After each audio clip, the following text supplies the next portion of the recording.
Target? 1 encoded kit a day. Wow. Guys, na-imagine mo, paano kung everyday may ini-encode ka? Yes. Kasi guys, pareto yun. 10 yung piniresentan ko, at least 1% meron ako. Kung 10 yun, may isang kita ko. Kung 100 yung napresentan ko, may 10 pay-in ako ngayon. And kaya siya mangyayari kasi ang mindset ko, lahat prospect. Yes. Hindi yung, yung channel ko lang yung pinangusap ko. Kasi si ganun lang yung nakita ko lang sa FB na hot list kasi si ganun lang yung nakita ko. Pero guys, paano kung yung mindset natin, pinrogram natin na lahat prospect, dumadami yung kinakausap natin? Yes. Nakukuha? Yes. Nakukuha ba? Yes. Palakpak! So target, 1 encoded kit a day. Guys, imagine niyo kung lahat ng elite ang mindset, 1 encoded kit a day. Ayos. Good. Woo! Grabe! Sabog tayo. Ay, mahirap ito sabog. Ako lang. Sabog ang resulta natin. Iyo, Alex. Yun! Woohoo! Program na natin ito. Nire-reprogram na natin ang hirap namin.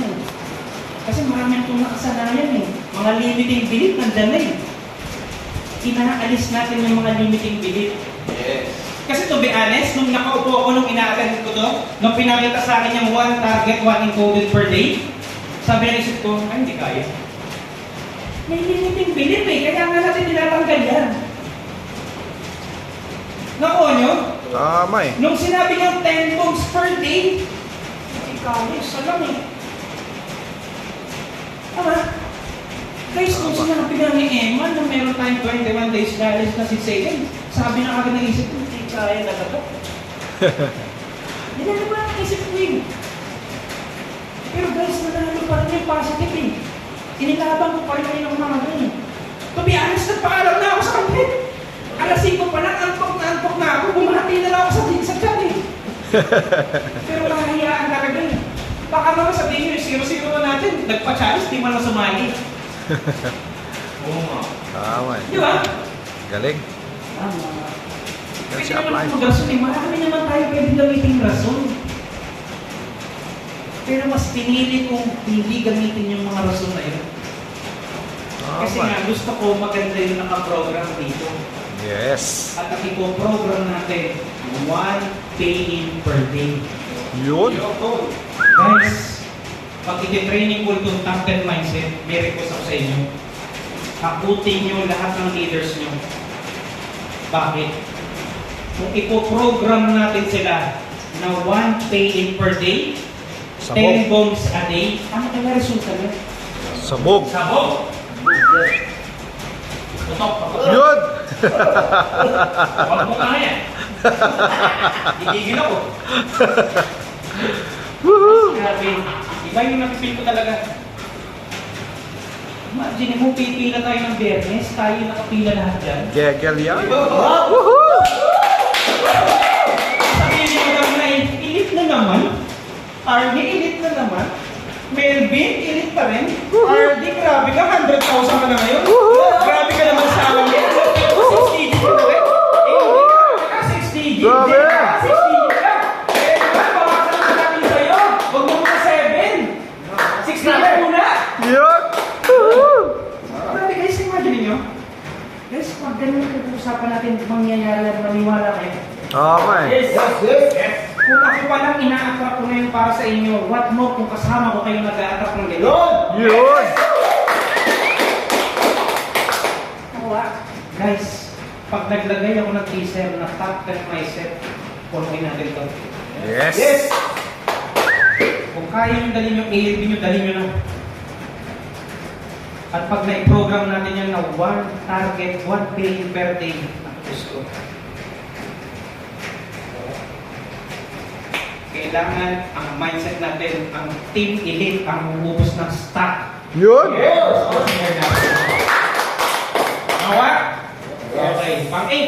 Support quality leaders. Yun. Bakit bumabagal ang mga mentor, mga coach? Nakatuto sa hindi quality na leader. Tama eh. Parang gato na lang yan eh. Nagdadrive ka. Yung sinusundan mo, mabagal. Ano mangyayari sa'yo? Bakit? Pero kung sinusundan mo, sobrang bilis, ikaw ay bumibilis. Tama eh. Tama? Guys, mahal naman natin lahat ng downline natin. Pero better, supportahan natin yung quality na leader. Tama. Guys, konektado. Kaya nga yung body-body natin, ang lupit eh. Tama eh. Magulo. Guys, for now, wala ka pang ganun leader. Kung cross-line mo siya, okay lang yun. Huwag mo siyang isipin. Kasi pag nasanay ka ng ginagawa yun, along the way, gagawin mo na rin sa grupo mo, sa leaders mo yun. Yes. Nakuha? Yes. Guys, huwag tayong bumabad sa hindi quality. Apply, bago pa lang kasi siya eh. Okay lang, kaya nga siya nasa training process. Pero kung meron kang malupit na leader, tutukan mo yun.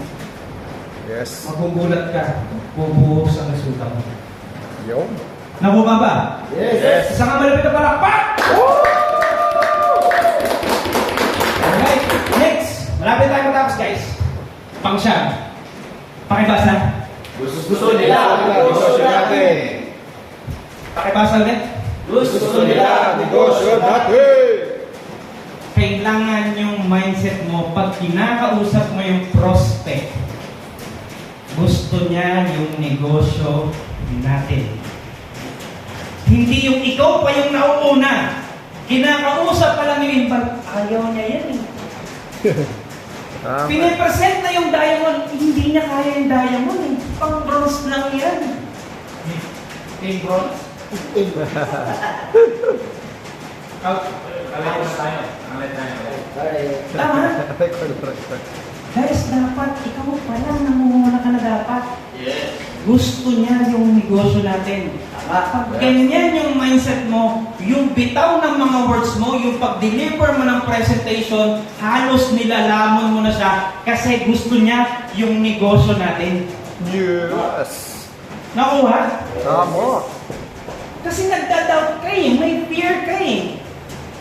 Kaya hindi ka nakakapag-present ng maayos. Eh saan hindi pa naman ako nagpe-present eh. Eh di sa closing, after ng speaker, di sana ganado ka mag-close. Yes. Ano ma'am, kailan natin umpisahan? Kasi ma'am, may plano ako para sa'yo. Ito yung gagawin kasi natin eh. May program tayong susundin, may gagawin tayo dito. Ganito natin pagtutulungan. Grabe yung conviction, nakita mo? Kasi gusto nyo yung negosyo natin, naka-mindset sa'yo eh. Nakuha mo? Yes. Yung mag-object, yung pala sasabihin niya, wala ka ka! Hindi, may pera ka! Kasi wala akong may hindi, may may ka! Katulong mo ako! Galing. Nakuha nyo? Hindi, wala akong pera! Hindi, may pera tayo ng ko! Tutulong mo kita! Sabog na! Sabog na, sabog. Bakit hindi nararamdaman ko? Yun. Kasi nararamdaman ko, lahat sila gusto nila yung negosyo natin. Yes. Kaya wala siyang i-object sa akin na hindi ko masasagot. Tama eh. Nakakuha? Tama. Nakakuha ba? Yes. Guys, yung last. Patience Ay, marami ako niya. is a virtue. Yes, pwedeng hindi pa siya sumali. Pero guys, patience is a virtue. Laging yung reward nasa uli. Baka mamaya dahil hindi sumali, binira mo naman ang binira. Mamatay kang duha. Ano sumali?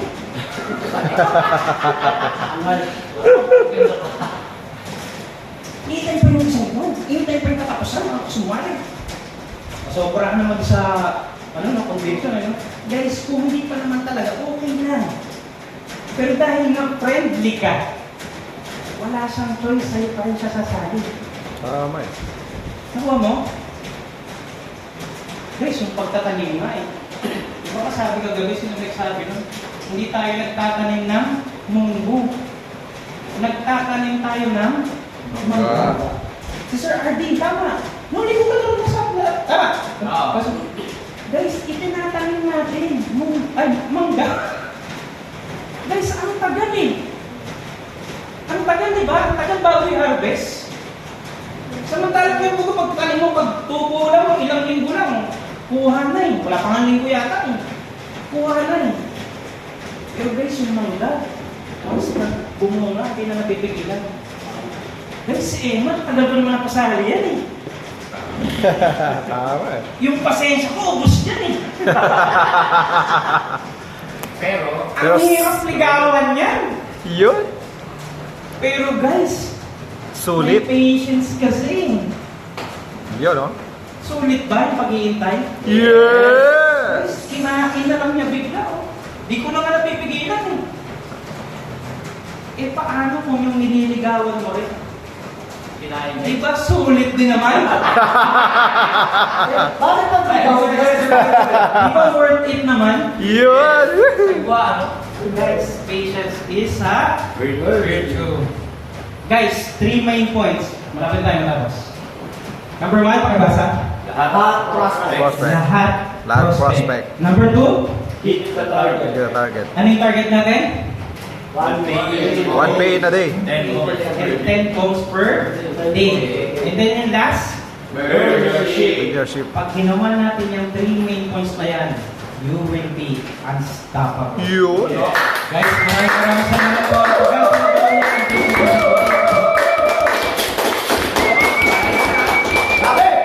Grabe, grabe! Parang Parang 100 yung attendance natin. Yun. Sa picture. Woo! Yun, oh. Bale. Ayan, 1, 2, 3. Isa pa, 1, 2, 3. Alright. Yun. Thank you.